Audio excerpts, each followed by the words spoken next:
analisis, yaitu penilaiannya mengenai unsur intrinsik dan kelebihan serta kelemahan. Jadi sebelum Eci lanjut ke pembahasan, teman-teman jangan lupa like, komen, and subscribe ya. Selamat menyaksikan. Mengapa puisi marginal ini dibentuk? Karena keterbatasan wadah untuk tampil di Taman Ismail Marzuki dan untuk mempublikasikan karya di majalah Horizon, akhirnya para sastrawan membentuk kelompok penyair marginal sebagai bentuk sikap atau respon dari mereka. Para penyair marginal ini mempublikasikan karyanya melalui di media koran. Salah satu penyair marginal adalah Wiji Tukul. Nama asli Wiji Tukul sesungguhnya adalah Wiji Widodo.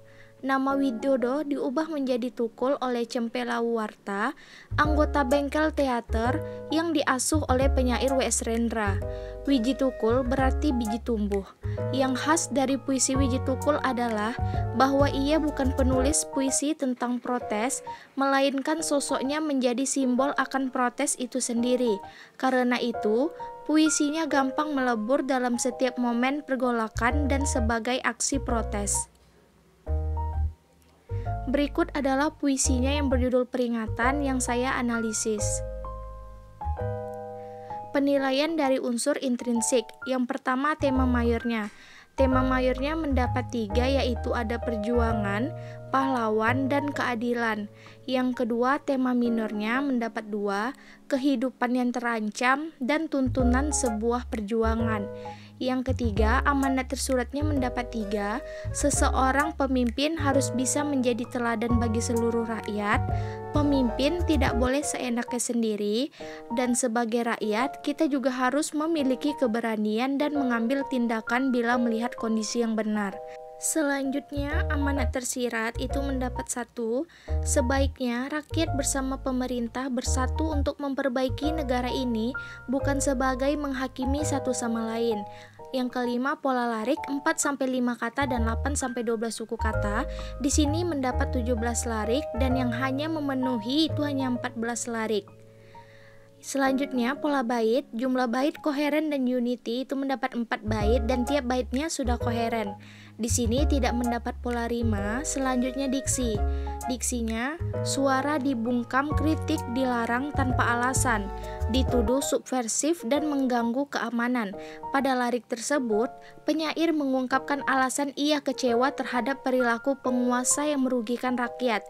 Tidak hanya larangan-larangan yang rakyat harus patuhi, tetapi dari beberapa dari mereka pun tidak lepas dari adanya tuduhan untuk melakukan upaya menjatuhkan kekuasaan. Berikut adalah tabel penilaiannya. Tema mayornya mendapat skor 3, tema minornya mendapat skor 2, amanat tersuratnya mendapat skor 3, amanat tersiratnya mendapat skor 1, pola larik 4-5 kata dan 8-12 suku kata mendapat skor 14, pola bait, jumlah bait, koheren dan unity mendapat skor 5, pola rimanya mendapat skor 0, diksi yang mendapat skor 1, dan jumlah skor keseluruhannya itu adalah 29. Selanjutnya, kelebihan dan kelemahan. Kelebihan dalam puisi tersebut yang pertama, puisi karya Wiji Tukul selalu jujur secara apa adanya, mengungkap persoalan yang dialami para masyarakat yang ada di Indonesia. Yang kedua, pada puisi karya Wiji Tukul ini unggul dalam lirik, tema, serta amanat. Yang ketiga, menyampaikan keluhan rakyat Indonesia terhadap negerinya yang setiap ada masalah rakyat selalu dibungkam. Selanjutnya, kelemahan dalam puisi tersebut yang pertama, puisinya yang selalu berani mengkritik dapat berdampak buruk untuknya. Yang kedua, dalam pemilihan diksinya cukup sulit bagi beberapa yang kurang luas pemahamannya. Dan yang terakhir, dan tidak terdapat pola rima jelas dalam puisi. Baiklah teman-teman, mungkin ini saja yang dapat Eci sampaikan. Semoga bermanfaat bagi kita semua. Sampai jumpa di video Eci selanjutnya.